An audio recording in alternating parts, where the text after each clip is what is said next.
Hola, ¿qué tal amigos? Tengan todos ustedes muy pero muy buenas tardes. Bienvenidos a 4G, como siempre, Metro Periodismo de última generación. En este caso, programa número 72 del ciclo. Y vamos a hablar de las tres palabras más mencionadas en este primer semestre de gobierno de Mauricio Macri. Desocupación, inflación o hiperinflación si quieren, y tarifazos. Ahora, hay como un Boca River también, hay como una grieta entre los economistas. ¿De quién es la culpa? ¿Es de la herencia, como dice el gobierno? ¿O es por el mal manejo de la actualidad de Mauricio Macri y compañía? Vamos a preguntarle a Claudio Lozano, que ya está con nosotros, un hombre que nos ha visitado varias veces y nos va a contar cuál es su visión, cuál es su mirada de este tema. Y no es el único invitado que tenemos. Vamos a saludar a Fernanda Vallejos, economista, docente, investigadora, y también a Diego Martínez Bursaco, economista, jefe de Inversor Global. Así arranca, señores, 4G aquí en Metro.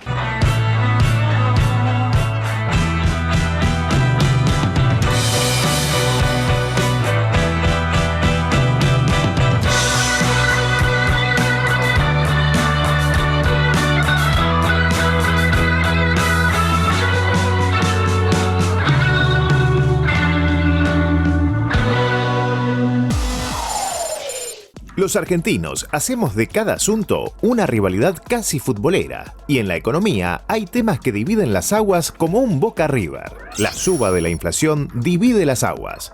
¿Es herencia del kirchnerismo u obra del macrismo? El segundo semestre nos va a encontrar una inflación por debajo de los 2 puntos. Estimamos para nuestra meta para el 2019 que sea de 5% anual. La política exterior dio un giro con Macri. ¿Quién tiene que ser nuestro principal socio? ¿Estados Unidos o el Mercosur? Avanzar en los convenios con la Comunidad Europea, converger hacia la Alianza del Pacífico. El modelo económico también está en discusión. ¿Cuál tiene que ser el motor del crecimiento? ¿El consumo o la inversión? El kirchnerismo creía que la inflación era una herramienta válida porque creía que el consumo era el motor del crecimiento. Nosotros creemos que la inversión es el motor del crecimiento. Los aumentos de tarifas golpearon el bolsillo. ¿Había que hacerlos de golpe o era preferible escalonarlo en el tiempo? La economía tiene sus Boca River que dividen las aguas. A los tres, gracias por estar con nosotros. Bueno, ¿de quién es la culpa de esta inflación? ¿Es de la herencia recibida o es del mal manejo de estos 6 meses de Macri? ¿Quién contesta primero?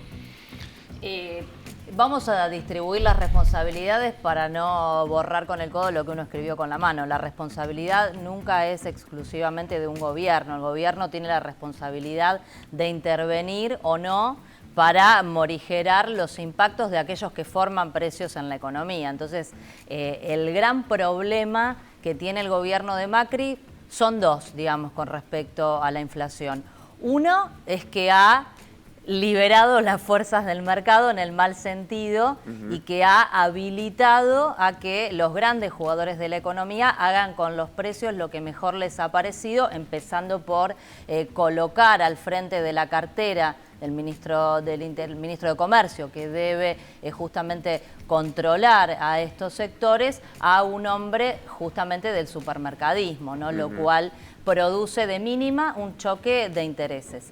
Y por el otro lado, como Estado, y en relación con los precios donde sí el Estado interviene directamente y decide qué sucede con esos precios, el tipo de cambio, el precio de los servicios públicos, las tarifas de los servicios públicos y la intervención del Estado respecto del otro gran precio de la economía, que son los salarios, la verdad es que este gobierno ha tenido una intervención pésima. Claudio, ¿está de acuerdo usted con esto? Mirá, nosotros estábamos en una inflación que durante ya varios años nos acompañaba en torno al 2-3% mensual, de acuerdo a la coyuntura que tomemos. El responsable de la aceleración de los precios es la política puesta en marcha por el gobierno. El tema de la mega devaluación, la quita de retenciones, el tarifazo y la permisividad en la remarcación de precios en los distintos mercados es la clave por la cual la inflación se dispara del 2 al 7% mensual en el último mes. En un contexto donde se destruye el poder adquisitivo en el mercado interno y en un contexto mundial donde la demanda mundial no tira demasiado, Sí. el efecto es haber puesto la economía en recesión y tener 1 millón de pobres más en la Argentina. Eso es responsabilidad del gobierno. La estrategia de salida adoptada por el gobierno es una estrategia complicada que lo que hace es decir, hay que sufrir hoy para el futuro venturoso del mañana, que en todo caso habría que discutir de qué futuro están hablando. ¿No la mejoraron o no esto? Mira, Gustavo, yo si tengo que poner un puntaje al gobierno le pongo un 6, ¿sí? Un 6. Aprobado. Pará, dame un segundo. Sí. Fernanda, ¿cuánto le pones? Animate, ¿eh? Y abajo del 4 seguro. Abajo. Heller le puso -10 el otro día. Vos 4. Pino No, Solana le abajo puso del 0. 4. ¿Vos, Claudio? Claramente reprobado. Claramente reprobado. ¿Y vos 6? Reprobado, ¿Por qué reprobado. 6? Mira, Gustavo, claramente y lejos de ser una situación ideal, no coincido en el diagnóstico de Fernanda, ¿sí? Como dijo Claudio, la inflación ya estaba instalada hace muchos años con la administración anterior y la administración anterior ha sido, digamos, prueba correcta de que la intervención total de la economía no ha funcionado para parar la inflación. Entonces, ni un extremo ni el otro. Ya vimos que la Secretaría de Comercio había intervenido todos los mercados sabidos Sí. y por haber y no funcionó. Ahora, ¿el semestre cuánto cierra? ¿23%? Sí, pero digo, creo que hay que dividir dos cuestiones, ¿no? Sí. La inflación que veníamos con la inercia esta que contaba Claudio, el 2 o 3% mensual, y también un, digamos, componente de la inflación que es extraordinario, que tiende a corregir los desequilibrios heredados durante los últimos 12 años. Sí.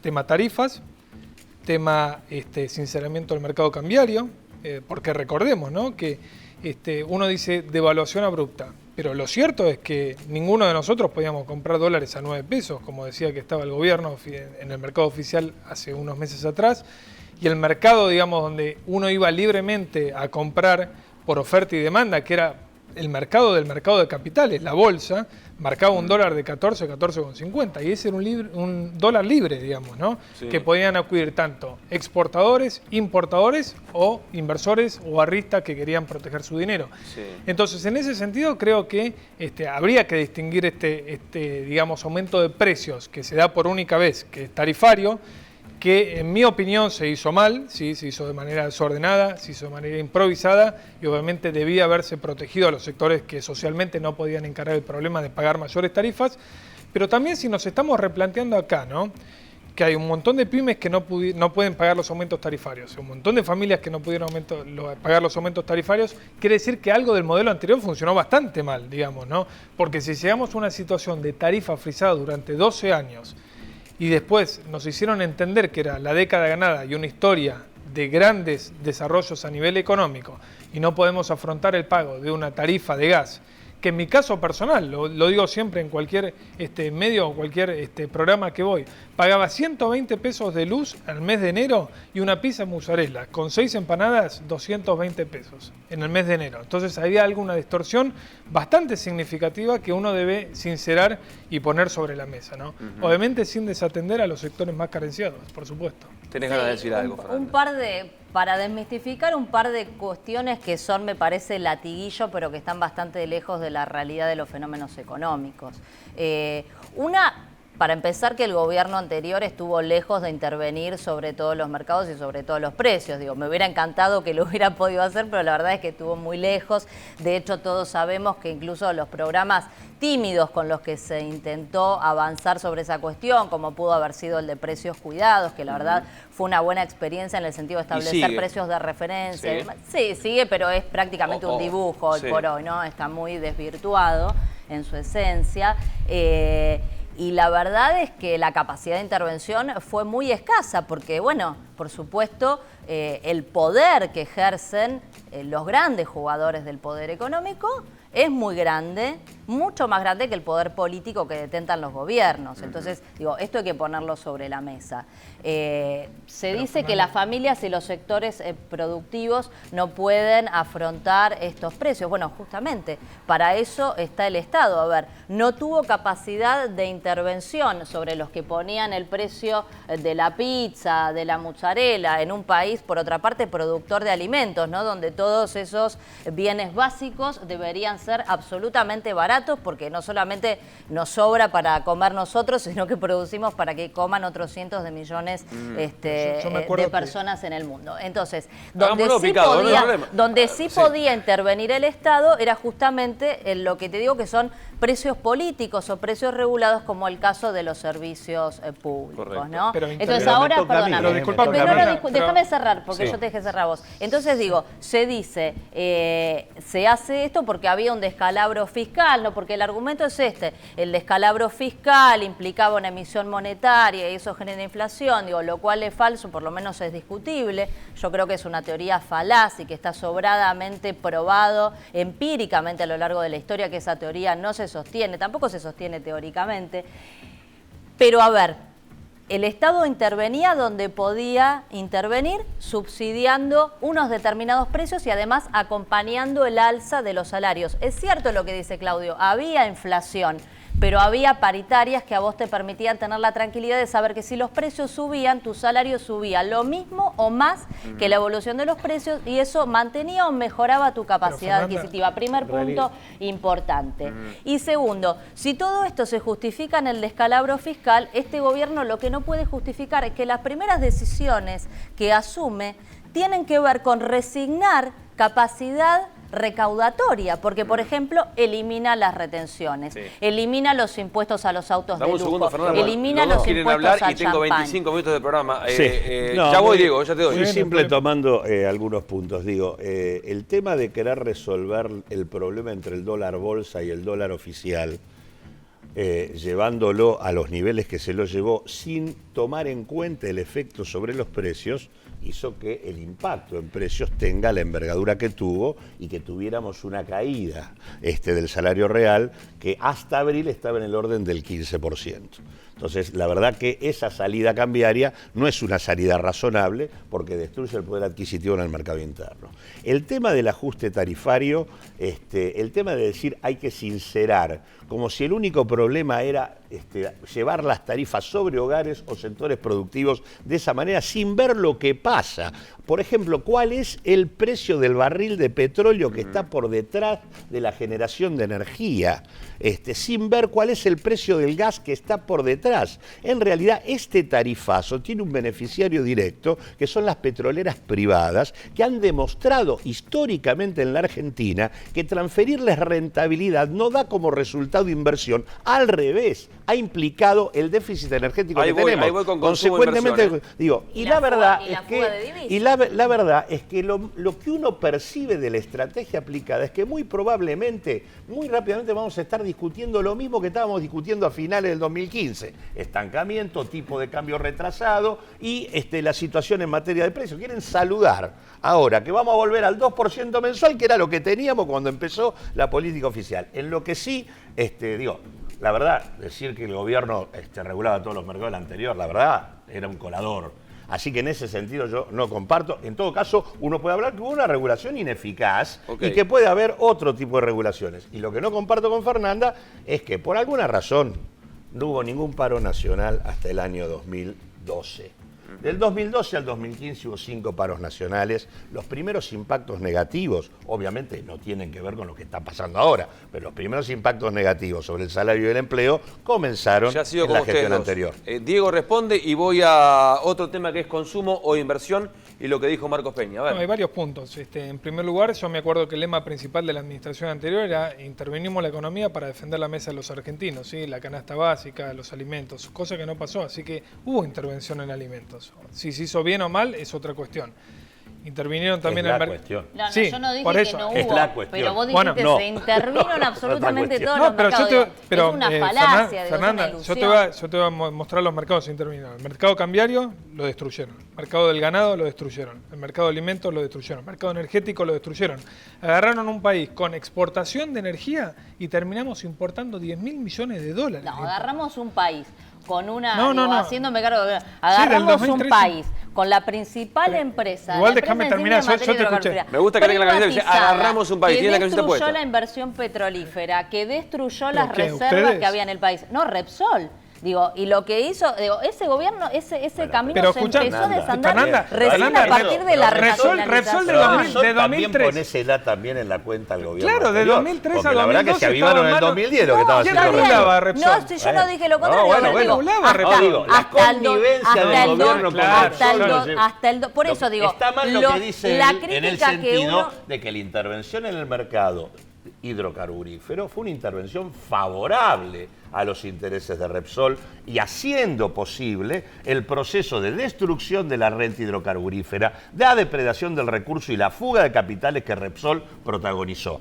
Ahora, Los- eso van los a dos ver, ahí. digo, Disculpame, pero- Claudia. pero- No es pero- van los dos. pero- el pero problema, por el problema eso, es que ahora, a ver, el tarifazo es en beneficio del resto de las uno empresas si uno petroleras. puede criticar No. la gestión del gobierno, de los 3 gobiernos anteriores, tiene que ver con los déficits, con lo que no hizo, no con lo que hizo. Entonces, digo, uno podría criticar en todo caso por qué no se recuperó YPF antes del 2012. Lo que nadie puede criticar en la Argentina es que se haya recuperado y que se hayan nadie critica recuperado eso. los De niveles hecho- de inversión, de hecho, yo la exploración, defendí de y la voté. explotación. Yo Pero la en defendí y la todo voté, caso, pero lo cierto ahora, pero es que pará, Pero el Fernando, problema es que el pero gobierno nadie dijo, dijo, el déjame gobierno decir dijo a una través del cosa. amigo del ministro De Vido, Nadie dijo eso. dijo que Repsol era la mejor empresa de la Argentina Ahora, también. lo Claro. que- lo Mientras que estaba tenemos- haciendo, lo nos que estaba Déjamelo un tenemos- rato, Diego. Lo que Sí. tenemos que discutir ahora y que nadie está diciendo es que a contramano de ese esfuerzo que hizo no solamente un gobierno, digo, porque una política hidrocarburífera es una política de Estado y es un esfuerzo de todos los argentinos, es que la YPF que habíamos empezado a recuperar, que batía récords no solamente en inversión, en exploración, sino también incluso en rentabilidad, que es un criterio, ¿no?, que este gobierno actual Sí. suele mirar. Digo, se le ha desplomado la rentabilidad casi un 65% en el primer periodo desde que este gobierno tomó la gestión. Sí, Fernanda, pero se están poniendo yo- a la venta, perdóname, Pero se no están- hablo. déjame decir esto porque No, sé no, que no hablen quieren que lo ustedes, digamos, pero se están poniendo a la venta 6 áreas petroleras de YPF y está planeado vender otras 30. O sea, También es cierto- se avanza Déjamelo en un un segundo, camino Diego. Si de bien es cierto que elevaron reprivatización. sustancialmente el nivel de endeudamiento Sí, de por Repsol eso, y Claudio. que además Pará, de eso entraron en un acuerdo espurio con Chevron para poner en marcha una estrategia Pará, dame un lamentable de segundo, hidrocarburos no déjamelo convencionales. a Diego, sí. La nacionalización de YPF no nos iba a salir nada, terminamos pagando 6.000 millones de dólares en bonos, cash, a Repsol, ¿sí?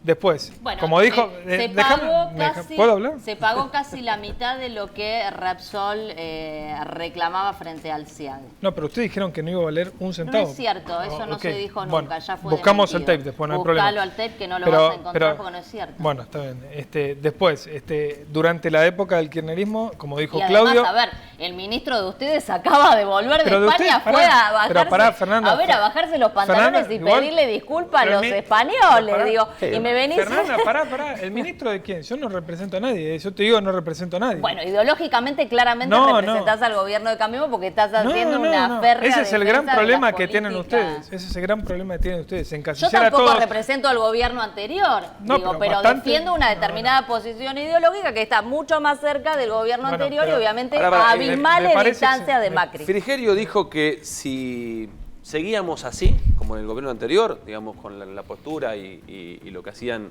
los gobernantes anteriores, íbamos camino a Venezuela.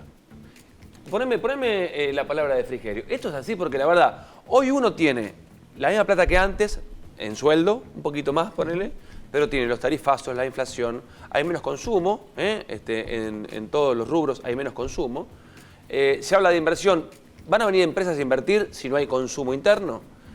Pero fíjate lo que decía Frigerio, a ver, ¿terminamos como Venezuela si seguimos como antes? Si no adoptábamos algunas de las políticas que adoptamos, muchas antipáticas, antagónicas con la demagogia y con el populismo, terminábamos como Venezuela sin duda. Digamos, ¿Se la terminó el Argentina ajuste? iba siempre atrás de Venezuela. Y miren cómo está Venezuela por no haber logrado el cambio a tiempo.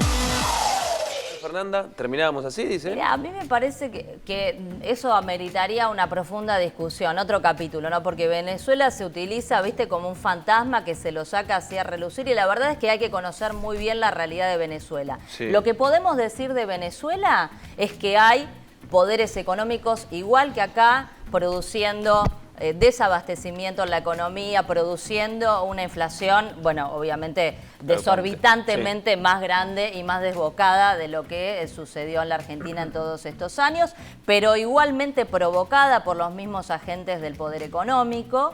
Y lo que es cierto indiscutiblemente es que hay una vocación de llevarse puesto al gobierno elegido democráticamente, le guste más o menos a Macri o a ¿íbamos rumbo a eso, Diego? ¿Íbamos rumbo a eso de Venezuela? Bueno, la verdad es que había paralelismos muy claros, ¿no?, entre Argentina y Venezuela.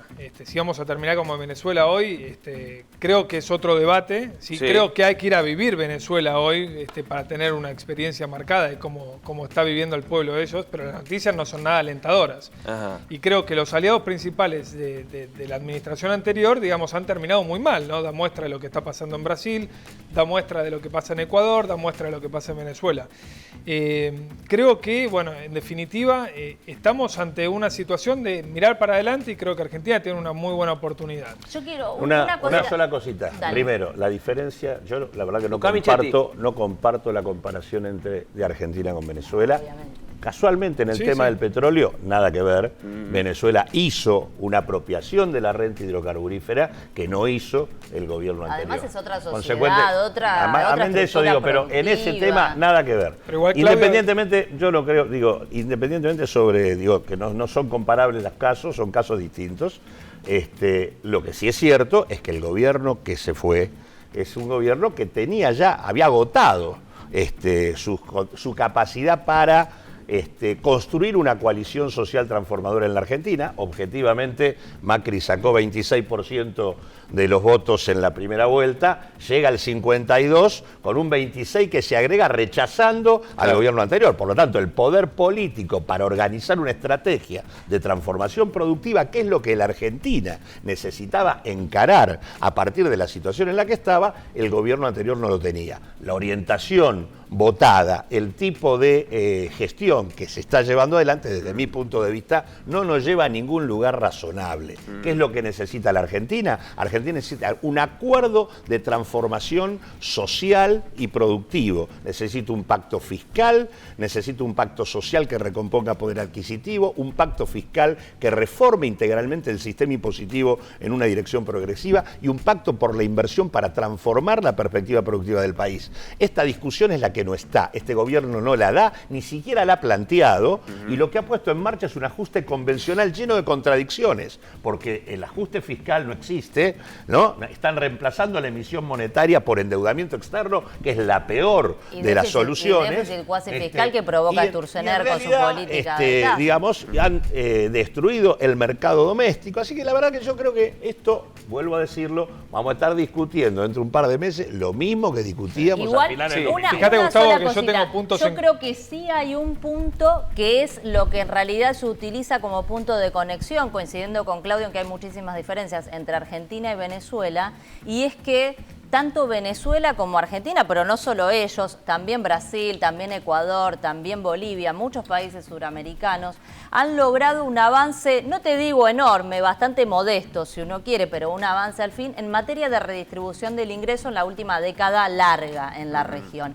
Y ese yo creo que es el punto esencial que une a estos procesos políticos en el imaginario de la derecha y convierte a esos gobiernos, a los que se denomina populistas o demagógicos, como decía Frigerio en el tape que veíamos, y promueve esta vocación, porque vos fíjate lo que está haciendo el gobierno de Macri. Si uno tiene que buscar un hilo conductor entre el conjunto de políticas desordenadas, como decía Claudio, ¿no?, que parece que van, que vuelven, que no se sabe muy bien qué es lo que quieren hacer, pero hay algo que está muy claro y que lo vienen haciendo, y es una profunda transferencia de ingresos desde las mayorías trabajadoras y las grandes mayorías de argentinos que perciben sus ingresos fijos en pesos hacia una pequeña minoría que concentra el poder económico en la Argentina, o sea, particularmente las empresas multinacionales. Hay dos procesos de redistribución. Uno interno, de todos nosotros hacia el poder económico internamente, y otro desde la Argentina hacia el resto del mundo, porque el flujo positivo de dólares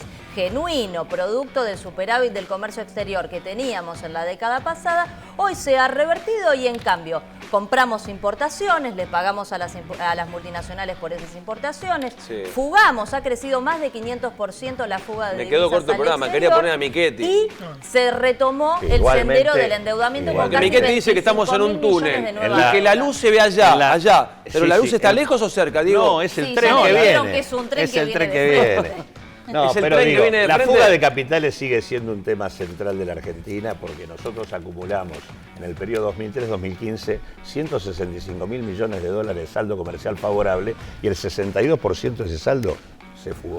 Hacemos vamos al auspicio. Y es más grave porque tenemos Diego, un presidente que es protagonista de la fuga, ¿no? 4G es coproducido por FOTBA, Federación Odontológica de la Provincia de Buenos Aires. Diego, te doy el cierre a vos, que hablaste menos que Gustavo, Fernanda gracias. y que Claudio. No, yo quiero recordar cómo terminó el año 2015, ¿no? El superávit de saldo de balanza comercial no existía, es decir, Argentina ya estaba en un déficit de balanza comercial. 7 puntos de déficit fiscal, coincido con Claudio, hay que buscar un acuerdo, un pacto fiscal muy importante como para generar de vuelta la confianza. Y algo que dijo Fernanda, ¿no? Que me extraña, que dice que la emisión monetaria no genera inflación. Si eso sería una realidad te empírica... extraña si te olvidaste de leer el 75% de la biblioteca económica, si no bien deberías conocer a la gran mayoría de autores, salvando a los monetaristas, que no jamás... A ver, vos no podés suscribir una teoría que solo se sostiene en términos teóricos si vos tenés pleno empleo, cosa que en la Argentina no tenés. Y donde no está probada ni siquiera la causalidad, suponiendo que eso se cumple, que tenés pleno empleo, ¿dónde está escrito que la emisión genera inflación y no es la inflación la que genera el próximo jueves emisión? a las 19:30, pero nos vamos con él, con Diego hablando. Esa es tu cámara y decir lo que quieras. Si la emisión monetaria no generara inflación, no habría pobreza en el mundo. ¿Por qué? Porque todos los países del mundo solucionarían sus problemas estructurales emitiendo moneda. Y eso no es reemplazar la emisión monetaria por endeudamiento externo.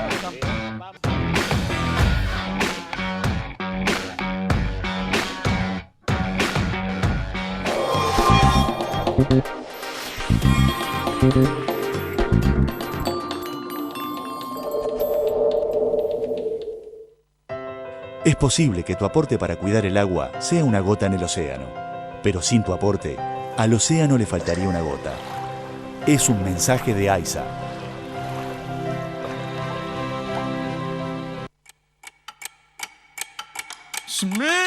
Acá estoy. Fernando Dente, Natalie Pérez, Ángela Torres, Nazareno Mótola y Gabriel Goiti como Capitán Garfio. Me voy a vengar de ese maldito cobarde. Acá te espero, Garfio. Va a ser una gran aventura. Peter Pan. Todos podemos volar. 4 únicas semanas en el Teatro Gran Rex. Entradas en venta a través de Ticketek. Nosotros somos la ciudad. Que no para de avanzar. Nosotros somos la ciudad. Que no para de avanzar. Las decisiones más importantes son las que benefician a todos, y en especial a los que más lo necesitan. Por eso decidimos duplicar el presupuesto para los comedores escolares de la provincia y duplicar los montos del Plan Más Vida. Conoce más en gba.gov.ar. Buenos Aires, provincia.